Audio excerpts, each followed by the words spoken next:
Yes, people, how are we doing? Straight back into another podcast.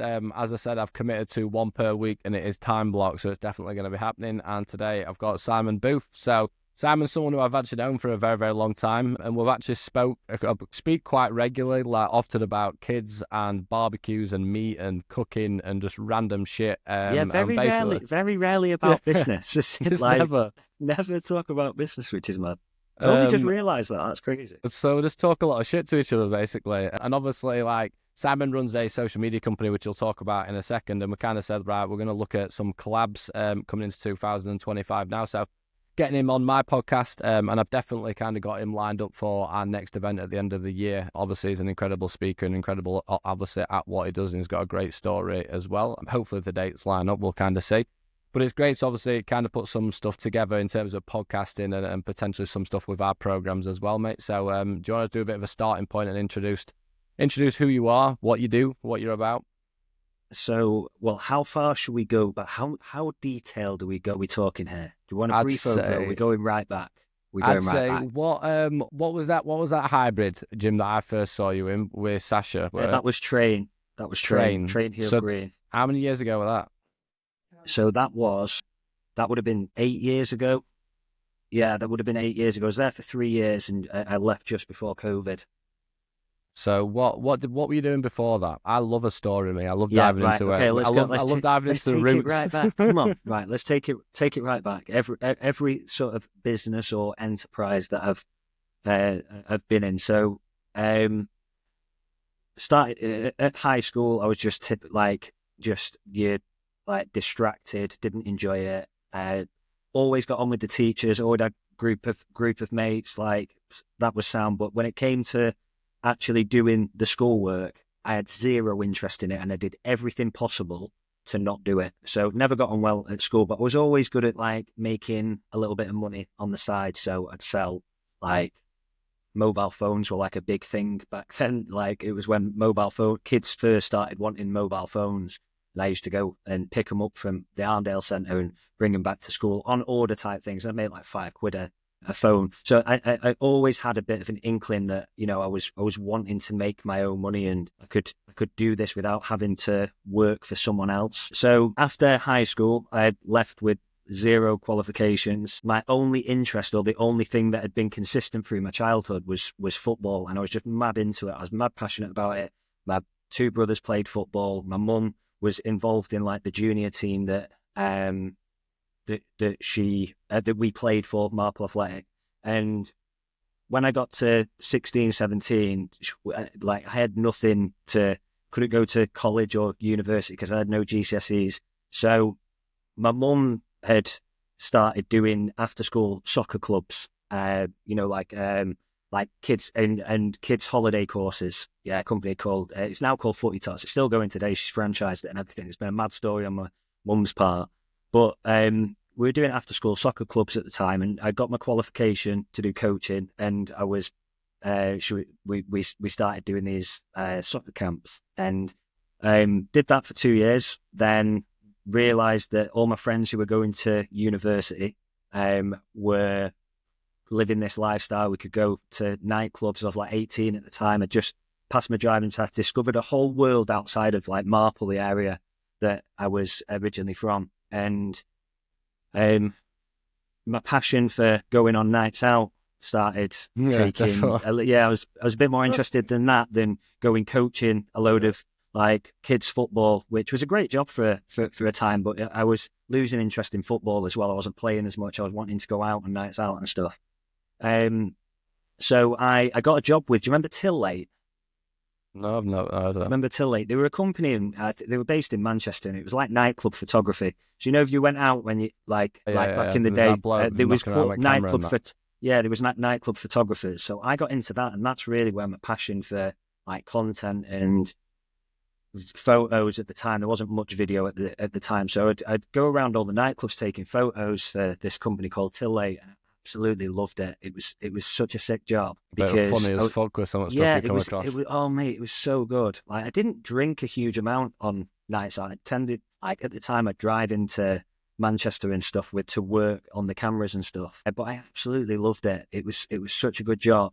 And I realized that, I started making new circle of friends, and a lot of the people that I was hanging around with now were people that were at Manchester Uni or Man Met or Salford. It was mainly student nights or young people going out. So I'd made all these new friends, and they were all living this lifestyle in Manchester. And I'm still living at home, and I'm like 18. All my friends are either at college or at university, like living this life. And I was like, I want a bit of this. So I went back and did there was like this access course. It was like for people that hadn't got any GCSEs, you could get into university in a year, basically. So I went back, but at this point, I was I was really wanting to develop myself and actually achieve these results. I was never bothered at school, but when I was right, I really want to go to university. I see why education could be important to me, because I can get to university in this university lifestyle, and what I can do there is that's what I wanted. So I went back to college, and that's where I got then diagnosed with my ADHD, and figuring that out. So how old were you when you got diagnosed then?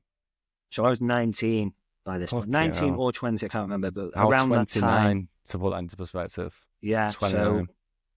So I was around 19, and that meant that next year was a lot easier than school for me, because I started to understand different ways of learning and how I could learn things. Yeah. So this point now, video had become, it was a lot easier to learn through video than it was when I was in school. We didn't sound so old, but we didn't have a lot of YouTube wasn't a thing. The internet wasn't used to there have was no that Facebook fucking or block, that Square TV, what come out on a stand in middle of class. That's the only thing they used to have. Yeah, there wasn't much of it.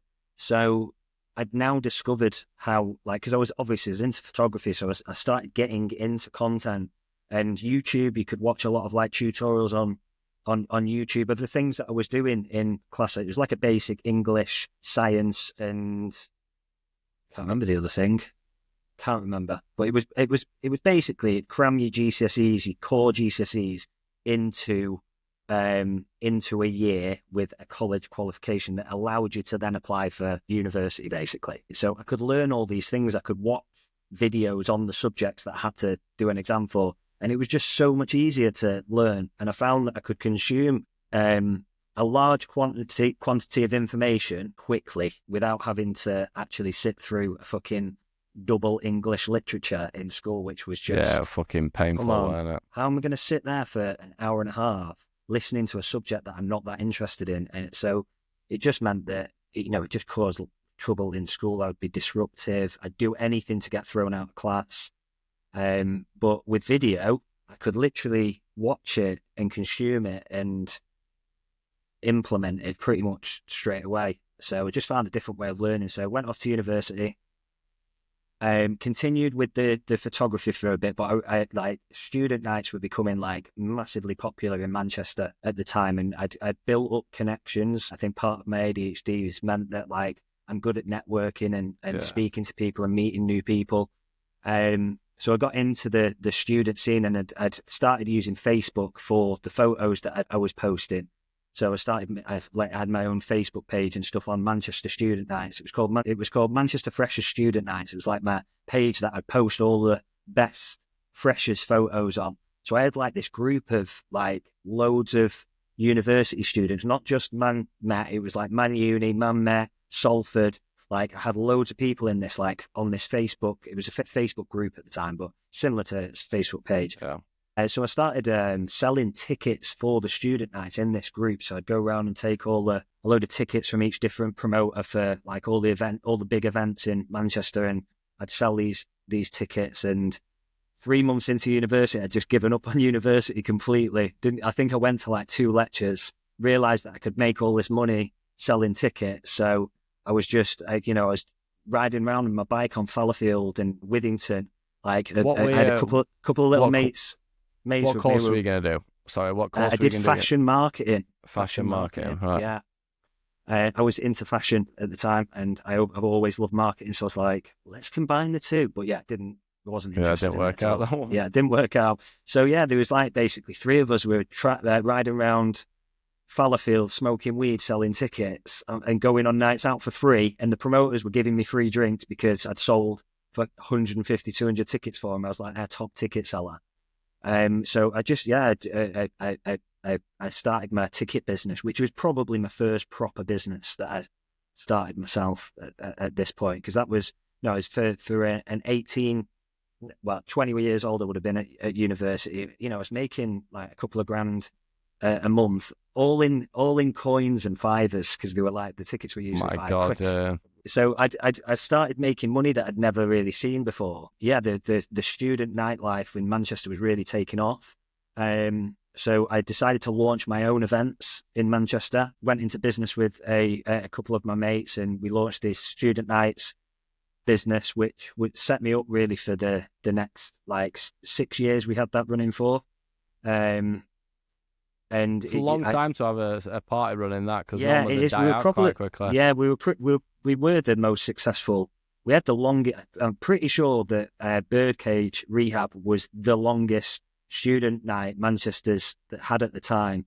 But yeah, we had some really successful nights. We had a night called Pout at Revolution on a Monday night. That was like our biggest event. We had like Rehab at Birdcage. We worked with the university as well. We did a lot of like their Flex Union nights, and we did like this massive big pub crawl and stuff. But basically the business just got ripped underneath us from like an incident we had on a bar crawl. And it just meant that one day we had this business that was really? decent, and then we had our license taken off us. We were told we could never work like student night, never work with any of the universities. We were literally blacklisted because some kid had taken a piss on a war memorial in a Big One t-shirt that was our brand at the time. And Shit, that happened in Sheffield as well. yeah, did it happen a few places, and it rooted like Yeah. Carnage was another company that had it happen to I them. remember Carnage Nights. Yeah, yeah. White t-shirt, orange text. Yeah, so that's what we did. We actually, Carnage. Yeah, they were a big company. They were bigger than we had the Big One, and it was only one city we had the Big One, and we tried launching it in other cities. It didn't work. They had multiple cities. Yeah, they didn't do like weekly student nights like us. They just did their bar crawls, but they never got into Manchester because we used to put ours, like we used to wait to see when they do it. We put ours the week before, and no one would want to do it the week after. Yeah, no. But anyway, they never came into Manchester, but that sort of really just done. Like no more. So overnight, just overnight. Yeah, overnight. So I was still like, our thing was, the reason why we were successful with student nights is because all the other student nights weren't doing social media. We hammered the social media. We were like the first student nights business in the UK to really utilize social media. I realized that we could sell out events if you've got good groups.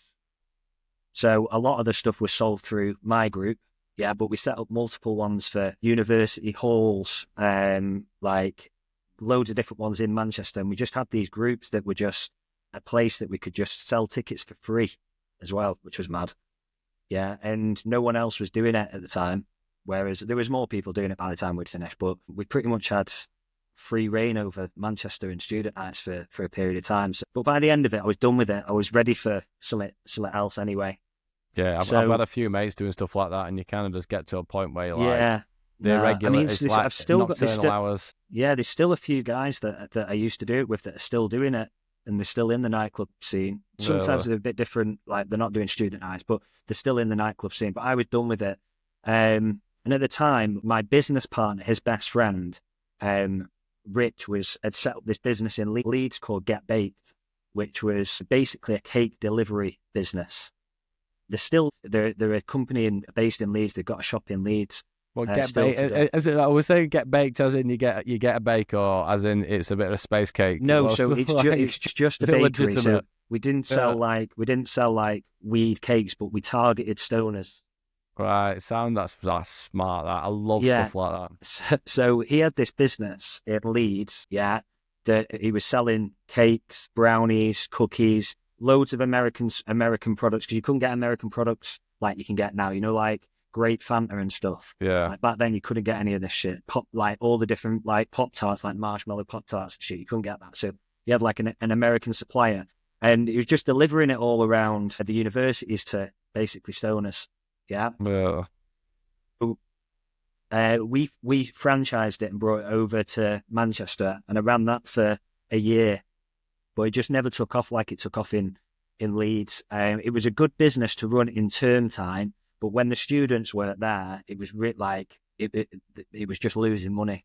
And it meant that it was just a difficult business to run, and your staff would go home at Christmas and half term, so you'd have to have like replace like the drivers and stuff. There wasn't like Just Eat or Deliveroo or anything like that back then. And so it was just did not enjoy doing it. And I was up until like 2 a.m, like in the unit. So it was I completely just at this point done with it. And this was where I was getting really into my gym and going to training. I was getting in good shape. I was like realizing that training actually is something that I'm now like, this is my passion. So I was going to the gym quite a lot, and I decided to step away from that business and go and do my PT qualification and get a job at Virgin Active. So at this point I was in so much debt.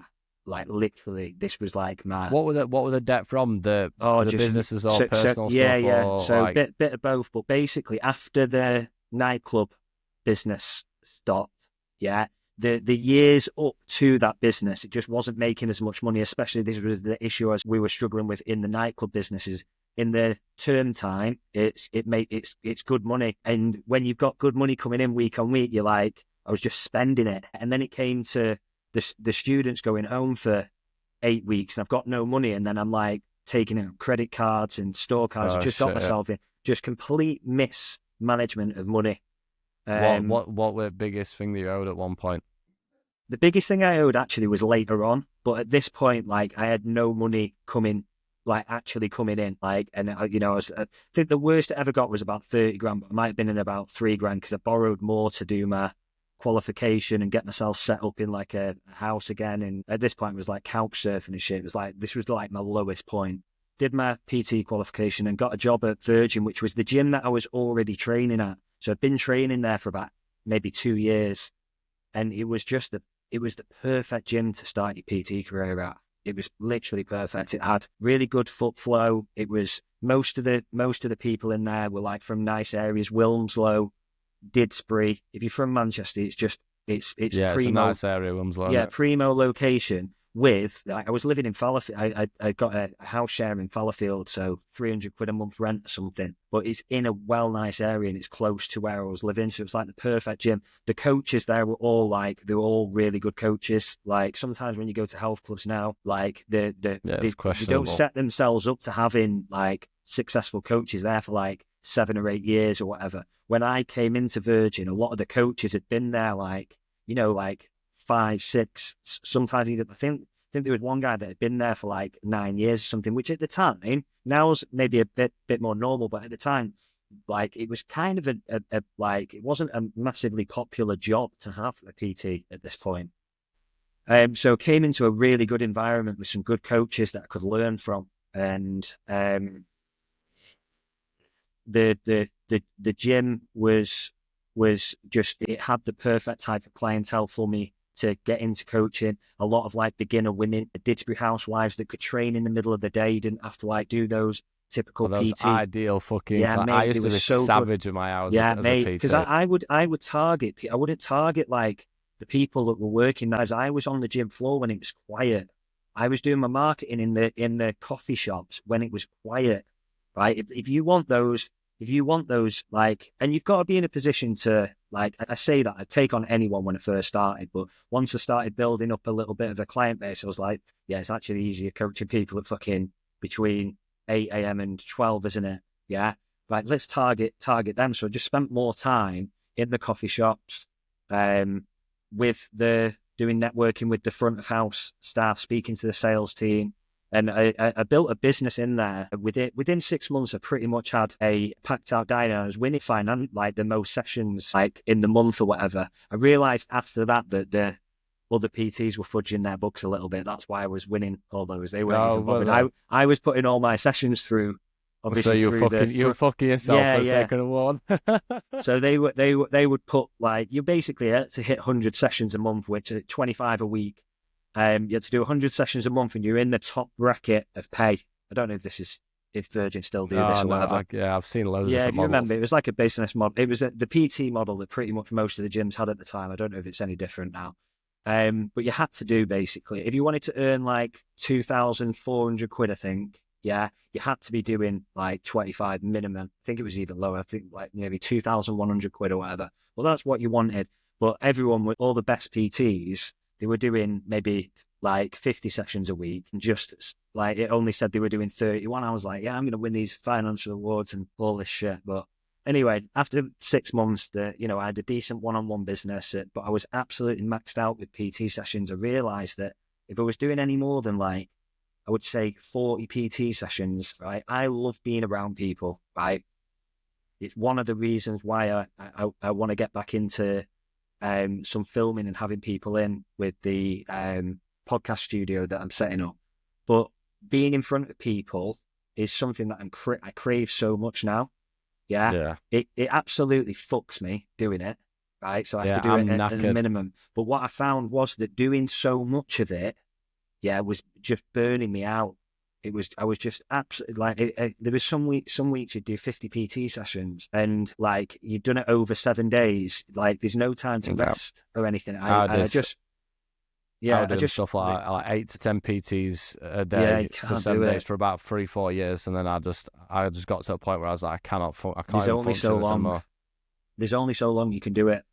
So the one thing that I continued doing, through all of the businesses that I've ever done, right, even from the footy top stuff, I'd use Facebook and stuff. I continued documenting what I was doing and sharing content. It was mainly Facebook and Snapchat. Snapchat was quite big for me back in the day.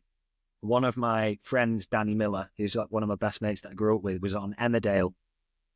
So my first audience actually on Snapchat was like, I used to do these workouts with it, and it was Influencer marketing. it was early stage of influencer marketing. So I did these stuff with him, and it ended up in OK Magazine. So I'd like all these like prime target market, right?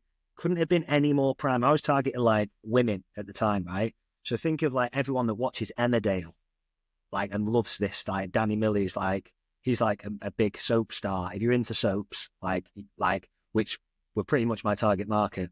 So I had this audience on Facebook and Snapchat, and like it was really like there wasn't many people doing online coaching at the time, but Joe Wicks was blowing up at the time with his lead. Do you remember the Lean in 15 guide? Yeah. So it was around this time, and London Muscle were doing some cool stuff. I'd done the London Muscle.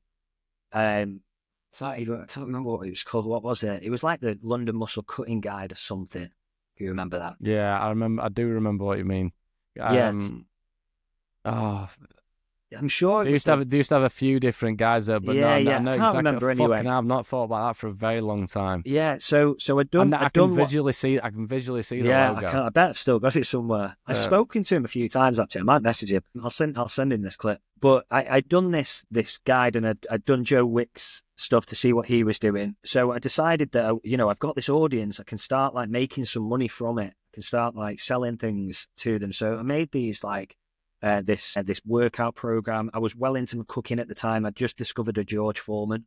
Right, so I was making these hot pockets on them. So I was like I was doing food videos before fucking any of these content creators on Instagram. I was doing got them on my Facebook page. I've got like making these hot pockets and stuff, right? I even had the chopping board back then, right? Oh my God, the chopping board trend.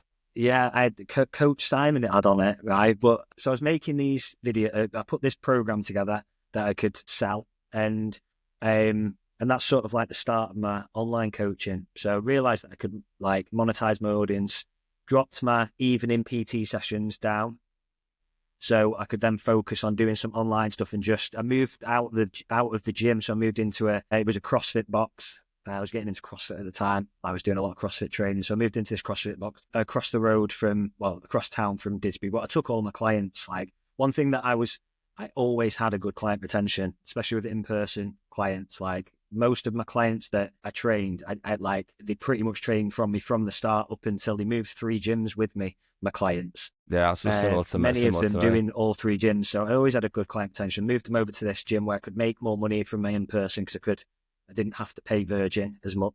And then the online thing, it shifted quite a bit over time. I started with the ebooks, realized that I wasn't getting any results with anyone selling ebooks. So I started making Trainerize had just started. If you remember the early version of Trainerize, Trainer And as in True Coach. yeah, so this Remember was the True game. Coach? Or Yeah, yeah. before I never. True Coach, so I don't know if you're an old online coach, if you remember this, and if you use that app, it used to be called Fitbot. Then it Yes, I turned remember that one. then it turned to Yeah, True Coach.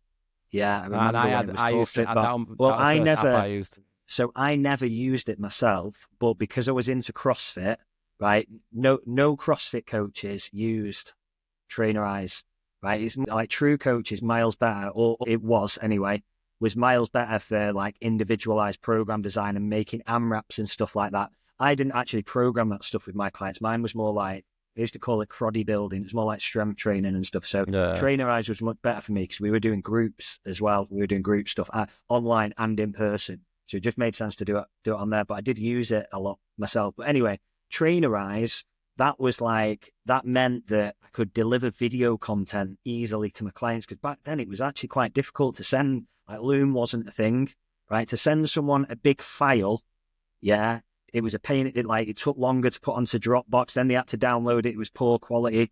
Like it was difficult to send them multiple videos. Whereas Trainerize gave me the ability to make videos, yeah, upload them to Trainerize, right, and they could have like workout plans in there. They could have like nutrition videos, food prep sessions. Like I'd started a YouTube channel at this point, so I bought my own camera. I was filming myself, uploading these education portal videos, which meant that I could deliver better information rather than it just being on like a fucking shit ebook. Yeah. Yeah. So that was sort of like the start of the online coaching. At this point, I'd become really good friends with she'd reached out to me for a bit of help with her sales. She'd just started at the gym that I'd been at before Virgin Active. She'd just started working there, and I had left a couple of months before. And one of the coaches said, speak to Si because he's good at sales. Like, if you want help picking up clients in here, go and speak to him because he's like, I built up a bit of a reputation. I did a bit of sales training in there with the coaches while I worked there. Yeah. So he was like, go and speak to him because he's good at it. He's good at selling. And, I told her what she needed to do. She went away. I still rate Sasha. She's called Sasha Lucas. If anyone doesn't follow her, go and drop her. Absolute legend of a person. She is I never spoke to her much, but whenever I'd spoke to her before or digested her content, like she's just so good. She's a great one person. Of the best. Yeah, she's such a nice person. She's one of the best coaches that I've ever worked with, and I've worked with a lot of coaches. So I met her. She smashed it. She picked up an in-person client business, moved her clients over to me, to the gym that I was working at, and then we went into business together to launch the Strong program. We basically just combined both of our businesses, really. We did in-person stuff, online. We did a bit of a group stuff in person. Then we had our own one-on-one clients. We pretty much had the same schedule. We moved the gym that we were based in. I'm not going to name names and call them out or anything, but when it started off, we were doing stuff. When we started doing the group stuff, they were like, and it was a CrossFit box as well, but there were people that we were bringing in. We weren't marketing it internally. There was just a bit of friction with them, and we just needed a new space. Train had just opened. Yeah, Train had just opened in Manchester. We also had a few issues with filming content in there. There was like a couple of members that we couldn't film content in there if they were in there. Like, even if we weren't getting them on camera. Like, so it was just fucking... Yeah, people are the problem in business and business.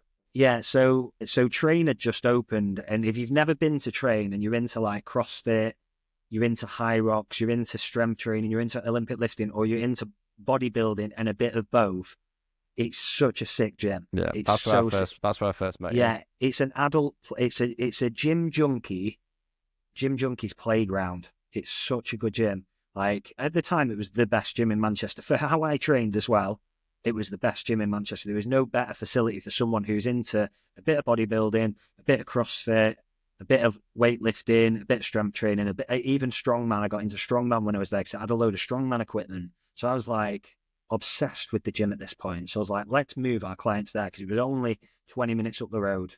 So we went there, and that's really where that's where I had my most fun in my coaching business was when we moved there. We had I think we had nearly 4 years there. Sasha actually just left. She's just left to take a a job with Marchon and Craig Massey Oh to do shit! some Really? mentoring and Fucking hell. coaching. So she's like an educator in there, but she's only just left, and I'm sure it was 9 years that she was there. But it was such a good gym. They pretty much let us do whatever we wanted.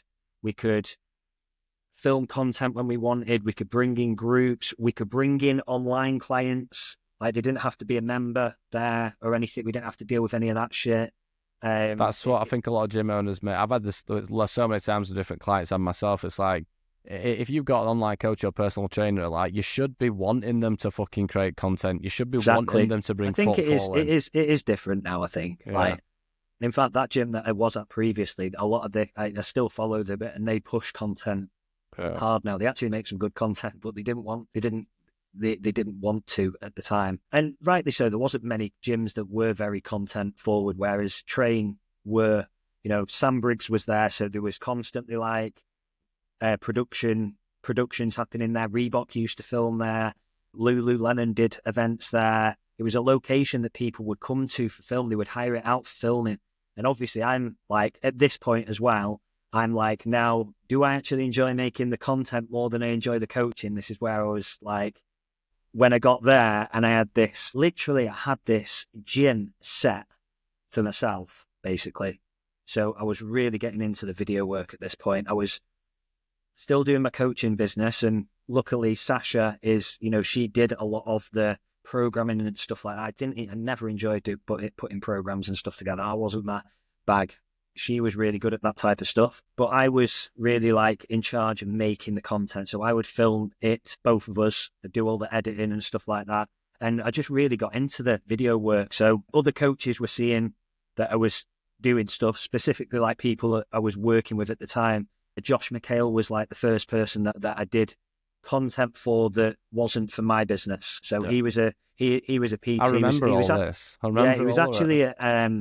He was actually at Fitness when I first worked with him, but he just moved over to Train. And, I was with him all day then. And, I could he wanted an exercise library. He wanted to do some testimonials with his clients. He wanted some content from like the shows and stuff like that. And I'm like, yes, mate, I will do this for you. And I was getting paid way more for the video work if I did a full day's video work than I would do if I did a full day's PT in person. And it's not as stressful. It's a creative passion. Yeah. And I was really getting into it. So I just started taking on more and more coaches. I was getting them on retainers, and I was doing exercise libraries, a lot of like onboarding videos, a lot of like education portal stuff, social media content. There's a lot of photos back then. Carousels were like quite a big thing, but I'd do videos and stuff like this. It was pre-Instagram Reels, so there's a lot more photo content. But I absolutely loved it. I was traveling about a bit. People were coming to me, but I was getting to like travel to all these gyms. Did work with Lululemon and Reebok because I built up connections with them coming into the gym. And yeah, I absolutely loved it. But my passion for coaching was just like, so obviously, So just to give like audience a bit of an understanding. So everything that you did in terms of videography and photography was all self-taught. It's completely self-taught. There wasn't any courses, or you had to go to film school if you wanted to learn video, like university shit. There was nothing, but YouTube, it was just, I discovered YouTube so I could learn anything. Like, this is where, like, back in college, that set me up for learning video, which I think that there's loads of people doing what I'm doing right now, right? But there's no one that's had the experience on both sides. Yeah, for as long as I have, I've done video for a lot longer than even the current videographers. But when I started video, there wasn't a huge amount of people doing it. But the way that I learned was just through YouTube. I pretty much learned everything from Peter McKinnon and Matty Habuja. So shout out to those guys, because I never paid a thing. What they do tutor. I've said this so many times before when I'm like, if you want to know something, you can go out and get it, but it's a lot harder for you to go out and get it. Yeah, you pay for practicality. That's what. So I have it with my business now. It's like we've obviously got like a big teams, and sometimes I can go out and get a bit of information and find it, but it's easier if I just pay for it so I get it faster. Yeah, like, exactly. it's like in reality, like if you want to go and learn anything about business, anything about sales, anything about videography, anything about whatever, you will be able to find that free information now. Yeah, 100%.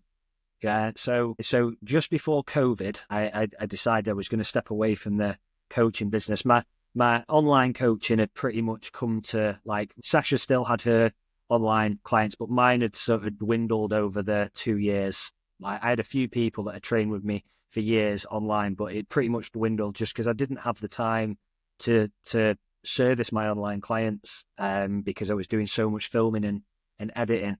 So at this point, I'd just taken on John, who he still works for me as an editor, to help me with the edits, because I was doing a lot of exercise library videos were like my big thing, because like when I first started PT, in-person PT, everyone just had numbers on an iPad. Like, do you remember Numbers? Well, I'm sure people still use Numbers, but they just have the programs on Numbers and iPads, right? But a lot more people were using Trainerize and True Coach and stuff like that. So my big thing, and the thing that I sold the most, was exercise libraries. So I'd go in and film exercise libraries because they were dead easy to make. Filming an exercise library, yeah, wasn't it? they were dead easy to make, right? But it just took a long time. So it's like depending on the exercise library, whether they were just the videos or whether they were ones with audio in them. Like, there was some that could take 4 hours. There was some that you could take, Body Smart Fitness. I still get sent my exercise library. It's on YouTube, I think, somewhere, and I still get people sending me videos of it now. That's funny. So we did theirs that took 4 days. So that was like the main thing, but the edits were monsters. So Rebecca's brother, he's a gamer. He does streaming. It's like all these old school games, got like a big audience on Twitch, but he also has an audience on YouTube. So he was making a lot of YouTube videos from his like dead long Twitch streams, right? And you should see him in Premiere Pro, mate. You've never seen anything like it, right? I don't honestly, he's so fast at editing. Lives and it's breathes a joke because he was taking these like 3-hour streams and cutting them into like 15-minute videos, right? So he's just rapid in it. So he was helping me like power through these edits, and it meant I could work with more people. And TikTok had just started, right? So short form content was like becoming more popular, right? Even Instagram, if you remember the Instagram videos before Instagram Reels, you could post like minute-long square videos, if you remember that. Yeah. So my clients were now wanting more social media content. So I had people on like retainers where I'd go and I'd plan the content, I'd write out like the scripts and stuff, and then I'd go and film with them once a month. So it meant that really I didn't need to be doing my in-person coaching. So I stepped away from the coaching completely to go all in on the video business. And then things were going really well. Just taking on another videographer. So there was like now 2 of us plowing through exercise library videos, social media content. I just moved to Ramsbottom, so I'd turn the garage into a studio so they could come in and film like education portal videos, onboarding videos, VSLs, that type of stuff. So just had people coming here, filming, was traveling around. Like, I had clients in like Marbella in Spain, and then COVID hit and just literally killed it off.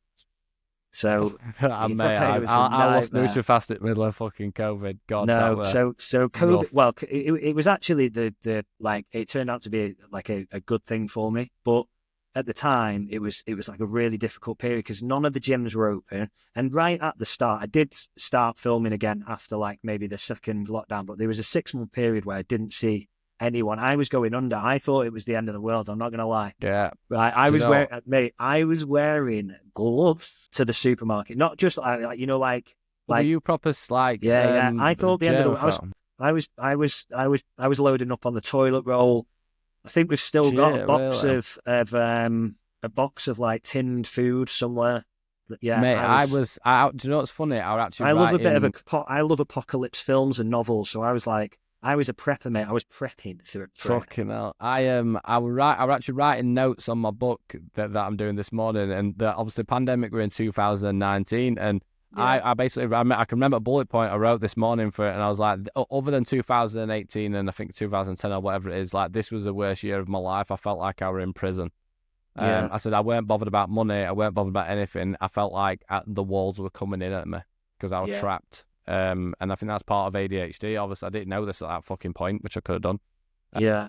But like when you've got ADHD and you're like as you can basically tell in this podcast already, guys, like obviously Simon got diagnosed with ADHD at 19. He can't fucking stop. You can't stop. Like stopping is catastrophic. And it comes at you in different ways. But I've seen what I mean has gone from bouncing from about 5 or 6 different career paths, is being 5 or 6 different people in different lives, and that's almost kind of what it's like. And obviously, this is not still even at this point. We've not even come down to what he even does today. Yeah, we're nearly there. We're not far off, guys. We've got like a little bit to go, and then we're there. So the video business just came to a halt for 6 months, and I just did nothing. I just like I was still I'd still coached a little bit online, and I'd got the garage gym here, so some of them were coming in to use the gym, and I'd do a little session with them. But I pretty much did nothing for 6 months. When the gyms, no, it was just before the gym started opening, right? I don't know whether I made this up, like, so I could start filming, right? But I'm pretty sure I was allowed to start working again. Like, I wasn't claiming to be a key worker, right? But more coaches were a bit more open to going meeting someone. Like, because at the start, everyone was like terrified, weren't they? Or I was anyway. I trained for because I had keys to Ultraflex in Rotherham because I had a new fast meal prep company. So I had keys, so I was fucking training every morning on my own. So they were a bit more open to working. So I started working with my clients again, and the business just took off from there, really, because everyone needed social media content. Most coaches who were in person were like, shit, I've got nothing set up online. There was no actual clue that people were going to start, even when the gyms were back open again. Like, it was actually really hard for a coach to do an in-person PT business with social distancing and stuff. It was just a nightmare.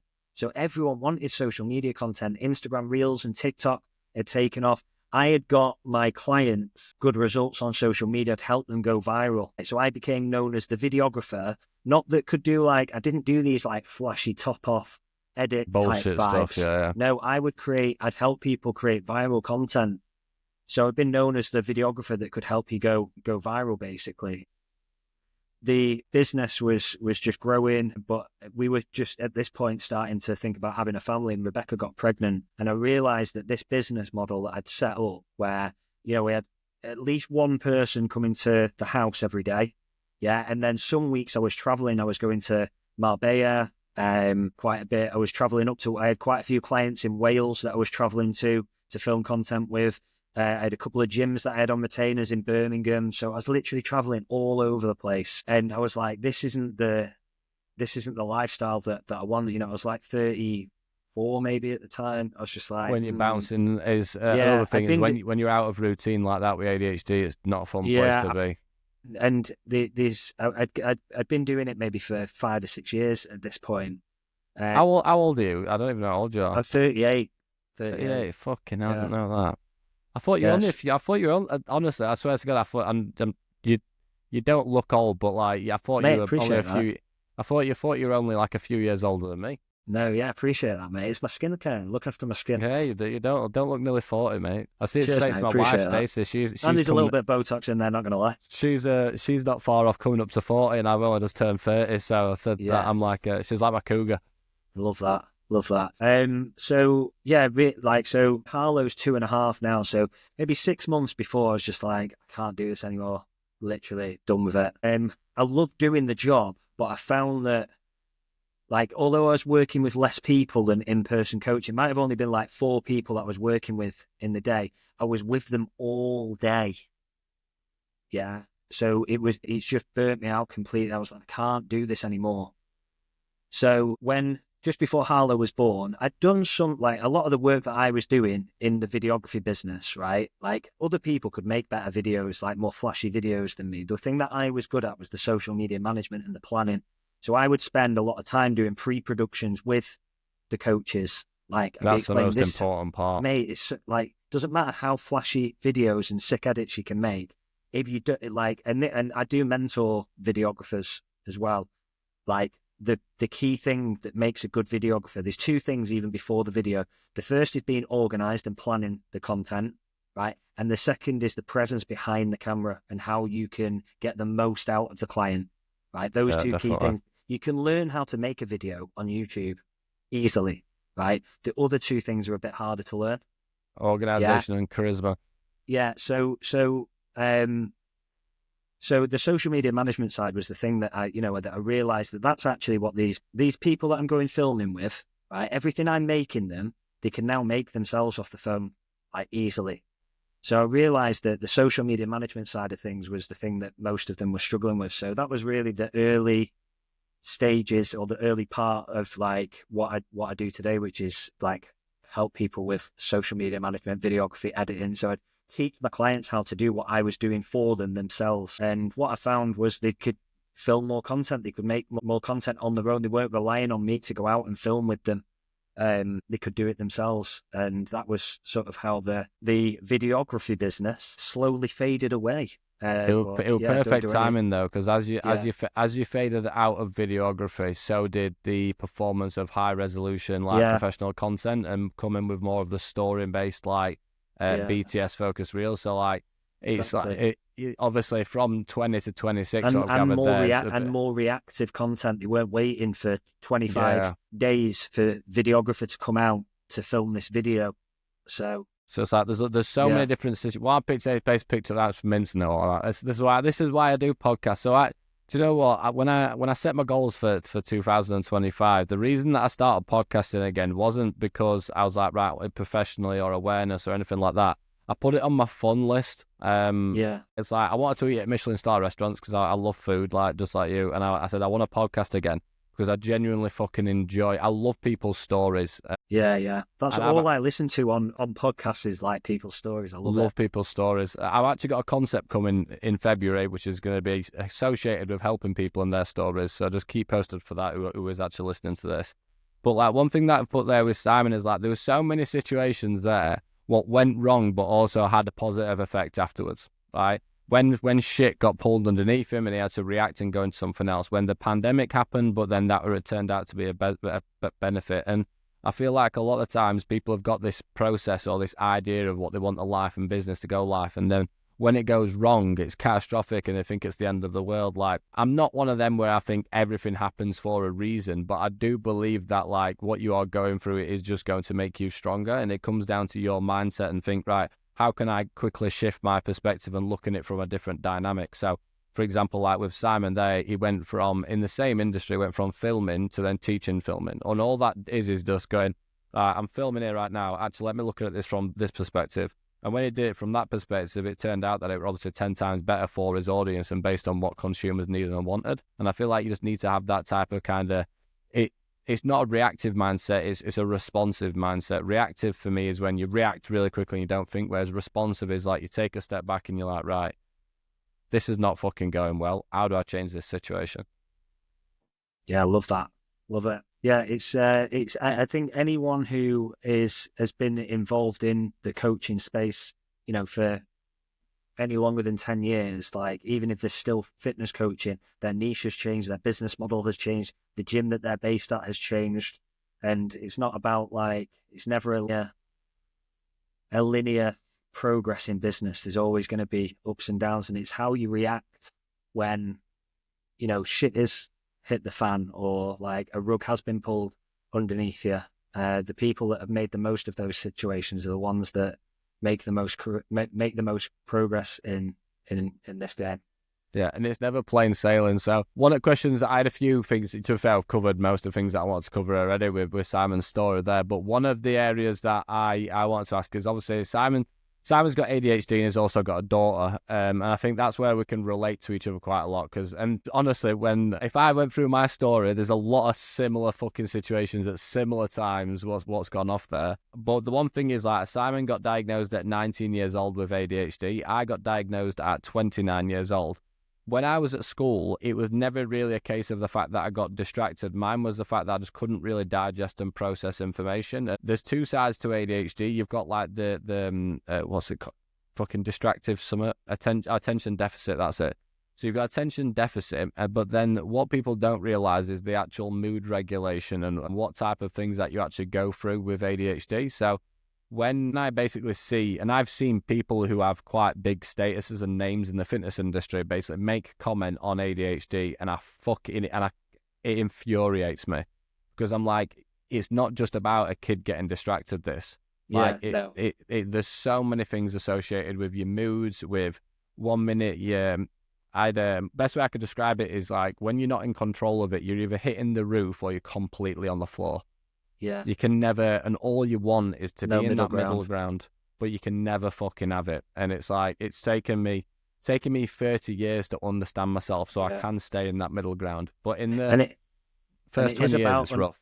Yeah, and it is about understanding how it affects you, right? Not how it affects other people, because, like, some of the symptoms for a typical ADHD person is like they're always late, right? That's something is the opposite to me. I'm never late. Like, I'm always early for everything. Yeah, right. But a lot of people who have ADHD are like typically late, right? So not everything you see or read on social media that might not affect how you are. You might be, like, perfect example, me and Ben, like, distractions for me is like if I sat in a classroom with people, or I've done their speed awareness course, right? I did that in COVID. Oh God, yeah. Oh my God.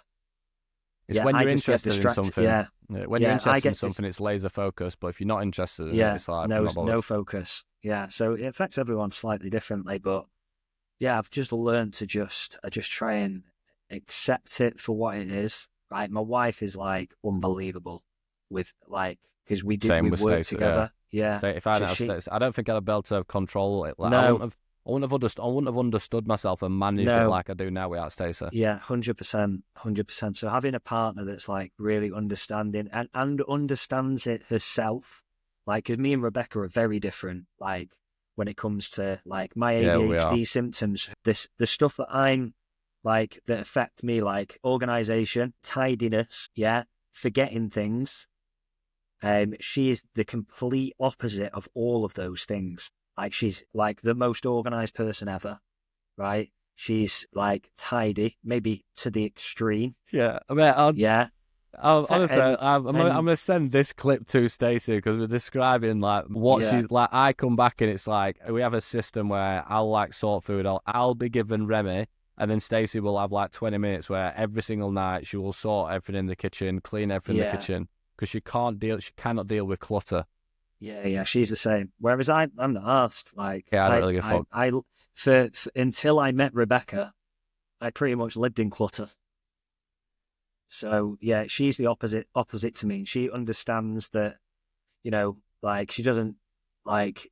I mean, I obviously it probably does wind her up a lot, but she doesn't like, if I've made food, because I do a lot of the cooking, and I've just left all the pots and pans out and the fridge open. I haven't done it on purpose. Leaving wardrobe doors open, cupboard doors open, tomato sauce left on side, butter and knife still there. Yeah. She'll just politely remind me a couple of times before I do it. Yeah. Putting the washing away in our house is just, we did hire someone to come in and just do all our washing, but it didn't work out with her anyway. But I'm back to doing my washing again, and there's been a pile of washing on the landing and in the dressing room for about 4 days now. Yeah, we have to be fair, Stacey does the clothes. I'm not a clothes washer, but I'll help on it and everything else what's obviously kind of needed. Yeah. But yeah, it's so important to get the right people around you, and also the right business. So like Simon's obviously doing something he loves every single day, and that's how ADHD works. Is if you look at Simon's journey, what he spoke about from basically the start until there, like one thing that's apparent is obviously his need to be pushing, his need for dopamine. The moment that he does not have that interest in it, he does not have that dopamine response, it's not worth doing it anymore. So what you'll find with people who have ADHD, so for example, I've done loads of different online coach, personal trainer, events, education company, meal prep company, I've done boxing, bodybuilding, mountain climbing, God knows how many different shit. Because it's like, you get to that point where you're like, this is my thing now. But then literally the moment that it's not your thing anymore, when you have ADHD, it's like, it's not the fact that I don't want to, it's the fact that I cannot physically motivate myself to do that. So like what you'll find is they'll have different hobbies, they'll have different stuff. So like Simon's done CrossFit, strength training, strongman, golf now in particular, like, and it's just something that you have to kind of get used to. But I'm glad that that's one area of this that I fucking love, because when I look at like I had this discussion with someone, I think it was Sarah Catterson, because I've basically diagnosed her as ADHD, and I tell her all the time because she's 100% got it. She's never gone for a test.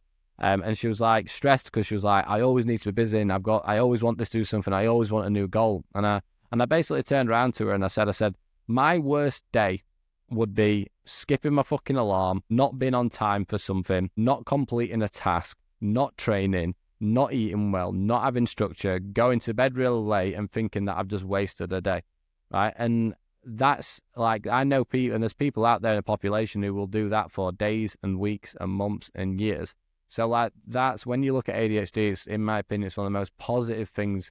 Like, even though it's fucking exhausting, like, I laugh and joke about it all the time. Like, I've literally got some ice climbing equipment coming to me. I spent about $1,000 last week on ice climbing shit because I have to collect, because now I'm at a point now where I basically turned around and I said that in 5 years I'm going to summit Mount Everest. Right? But I've said it to myself now, so it's going to fucking happen. Like, and even Stacey, my missus, she's almost like, I remember when we first met 7 years ago, I'd say, I'm doing something. She'd be like, well, what? Like, are you sure? Like, whatever. And it's like, or she'd be like, have you thought about the like benefits, or like, what if this, what if that? Whereas like now, as soon as she knows it's come out on my lips, she's like, fuck's sake. And you know what? This is what Rebecca says to me, because sometimes I come out with like similar mad shit, not about Everest, but similar other mad shit. And she'll go, yeah, okay, Si, because she'll know like maybe in like 8 months' time that I'll have forgotten about it. But I love it. It's when you're in that state. What's a mad thing, right, that you've got into and that you've done or you know a lot about that no one else knows about? Have you ever gone down like a mad rabbit hole into like something? I've got one in mind for me, but have you got one? You think of what's yours, and I'll think of. So mine is anything to do with World War II. Yeah. Anything. Mate, I know. I've watched every single documentary. I've read pretty much every single Audible book, on World War II. World War II. Or, here's another one, The History of the SAS. Fuck it. I've got probably the highest value asset I have ever created in business is something called Offer Conquering. It took me probably 120 hours to build this module, and it's only like 8 documents in total. And it like blows people's minds every time that they watch it. And the first thing that I say is like, every single document I've used an analogy based on the Roman Empire. I am fucking obsessed with like anything to do with like Romans and Vikings. Love that. And all that shit. I love it. Love that. Yeah. I don't know why. So I have images of like demonstrations of how like the Romans attacking each other, and the formation of the shields and how they do stuff in terms of acquisition and sales. And people love it because they come back and they're like, because you've explained it like that, I really fucking understand what you mean by it. Yeah, that's sick. But yeah, it'd be Romans, it'd be Vikings, it'd be like anything to do, anything. Yeah, like... I've done a little bit of Vikings because I watched Vikings, and what's the other one that I watched on Netflix? There was another Vikings similar one. It was more about like the Vikings coming into the UK. But yeah, I've watched a few Vikings documentaries and gone down a few rabbit holes, but nothing like what I've done with World War II. World War II. No, I've watched loads of it. I've not that. Do you know what? I've actually got a moment. So I've got a list of, this is how, I'll see if I can actually show this on my phone. So I currently have a folder on my phone. And this is, so to articulate, right, what is ADHD, what is dopamine, and what the type of, what do you mean by like you have an obsessive trait? If I went down onto my albums, right, there, I have screenshots of around 28 different Everest climbing movies that I've basically told myself I need to watch. Sick. Well, I tell you what, I've got a really good book for you. Have you ever read, let me just have a look in my Audible. It's about the first ascent. It's called 1917. Was it 1917, the first Everest Can't remember. climb? So it's about the first. It's about the Edmund Hillary and his first, like them getting there. Does the whole story, how they funded it, yeah, how they actually got there, because actually getting there at that time was like Fucking treacherous, stupid. like even more treacherous than it is today. Building Hillary's step and everything, it's incredible. My battery's just died on my phone, but I'll have a look on my Audible and send you a screenshot of it. It's an incredible book. No, definitely, mate. Definitely will do. Right, sound. I'll wrap that one up. That was class. Like I said, I'm looking forward to collabing with this man, and it's a great person, someone who I can relate to it in so many different ways. And if you've not kind of seen him before and what he does, just go onto his page and he gets results.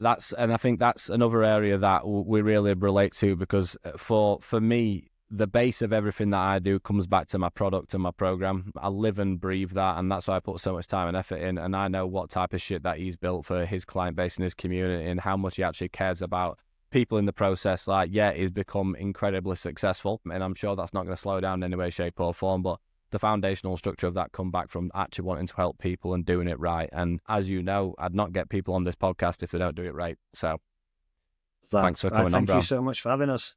Nice one, pal. Bye.